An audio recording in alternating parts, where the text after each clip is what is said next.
क्या आपने कभी महसूस किया है कि जिस लड़की को आपने पूरी सच्चाई से चाहा, वही अचानक आपको अनदेखा करने लगी?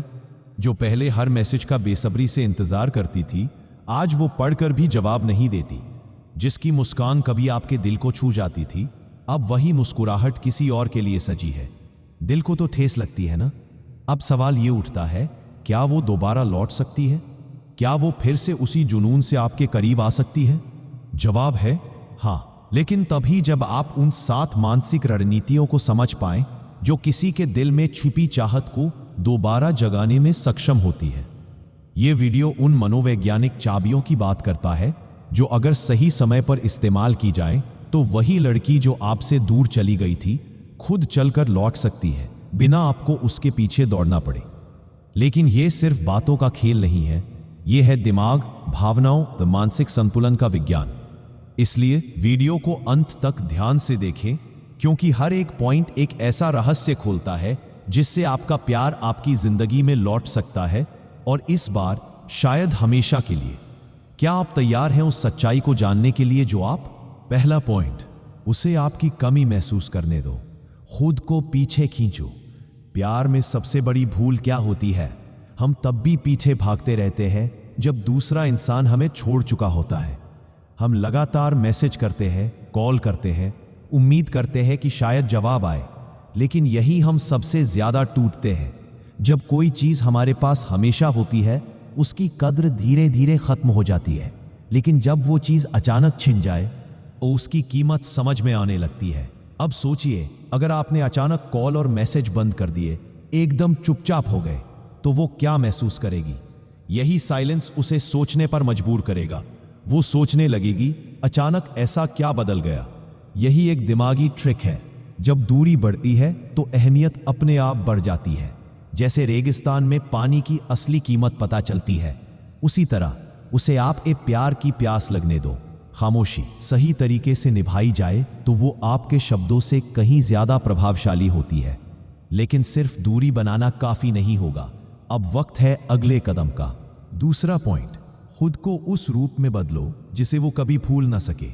अब जब आपने खुद को थोड़ी दूरी पर रखा है, तो अब वक्त है उस साइलेंस को अपनी ताकत में बदलने का। सोचिए, अगर वो आपके सोशल मीडिया पर आपकी प्रोफाइल चुपके से देख रही हो, तो उसे क्या नजर आना चाहिए? वो आप जो हर वक्त उसे कॉल करता था, या वो नया आप जो अपनी लाइफ में फोकस्ड है, आगे बढ़ रहा है और अब किसी की जरूरत नहीं, सिर्फ चाहत है? इंसान हमेशा उनकी तरफ आकर्षित होता है जो बेहतर हो रहे होते हैं। इसलिए अपने अंदर वो ग्रोथ लाओ जो उसे दिखे, और वो मजबूर हो जाए सोचने पर, क्या मैंने उसे खोकर गलती की? तीसरा पॉइंट, बिना कुछ कहे उसकी यादों को जिंदा करो। कभी कोई गाना सुना और बीते पल याद आ गए, कभी कोई जगह देखी और पुरानी बातें ताजा हो गईं। अब आपको उसी इमोशन को छूना है, लेकिन बिना शब्दों के, बस इशारों में। शेयर करो कोई ऐसा गाना जो कभी उसका पसंदीदा था, या उस जगह की तस्वीर जहां आप दोनों गए थे। कुछ ऐसा कैप्शन लिखो जो सीधा ना ले, पर उसका दिल छू जाए। यादें भावनाओं की चाबी होती है, और जब आप उसकी पुरानी यादों को फिर से जगा देते हो, तो चाहकर भी वो आपको अनदेखा नहीं कर सकती। ... चौथा पॉइंट, सही समय पर एक हल्का संकेत भेजो। अब जब यादें जाग गई है, तो सवाल है कि क्या बात शुरू करनी चाहिए? सीधा कॉल या मैसेज? नहीं। साइकोलॉजी कहती है कि जब इंसान उलझन में होता है, तो ज्यादा सीधा होना उसे पीछे हटा देता है। इसलिए भेजो एक सॉफ्ट सिग्नल, जैसे उसकी किसी पुरानी स्टोरी पर एक सिंपल रिएक्शन, या उसकी पोस्ट को लाइक कर देना। बस इतना ही, ताकि उसके मन में सवाल उठे, क्या ये इत्तेफाक है या कुछ और है? पांचवा पॉइंट, बातचीत को इमोशनल आईना बना दो। अब मान लो उसने जवाब दे दिया, अब गेम शुरू है, लेकिन वही पुरानी गलतियां मत दोहराओ। ना डेस्परेट बनो, ना बहुत ज्यादा खुश। बातचीत को शांत, सुलझे हुए अंदाज में शुरू करो। टोन ऐसा होना चाहिए कि वो महसूस करे, ये तो वही है, लेकिन अब कुछ अलग है। जैसे समय कितना बदल जाता है ना, कुछ चीजें हमेशा याद रह जाती हैं। जब आपकी बातों में शांति और समझ होगी, तो वो आपकी तरफ दोबारा खींचने लगेगी, क्योंकि अट्रैक्शन सिर्फ बोलने से नहीं होता, बल्कि उस एहसास से होता है जो आप सामने वाले के दिल में छोड़ते हो। छठा पॉइंट, उसके अंदर फोमो यानी फियर ऑफ मिसिंग आउट जगा दो।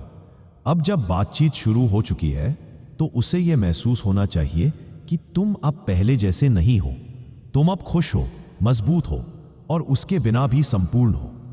इंस्टाग्राम पर शेयर करो ऐसे पल जैसे तुम किसी कैफे में अकेले बैठे हो, किसी ट्रिप पर हो, चेहरे पर शांति हो, आंखों में चमक हो।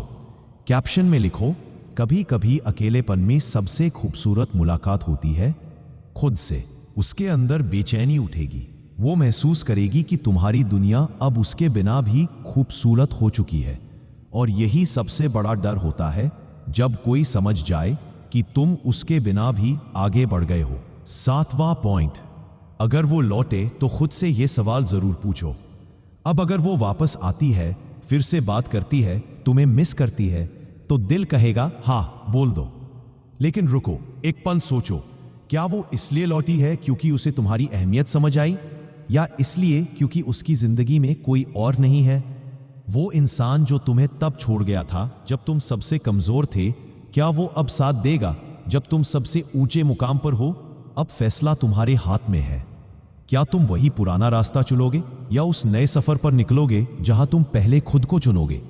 क्योंकि सच्चा प्यार वही है जो जाने के बाद भी तुम्हें तोड़ने ना दे। इस बार खेल तुम्हारे आत्मसम्मान का है।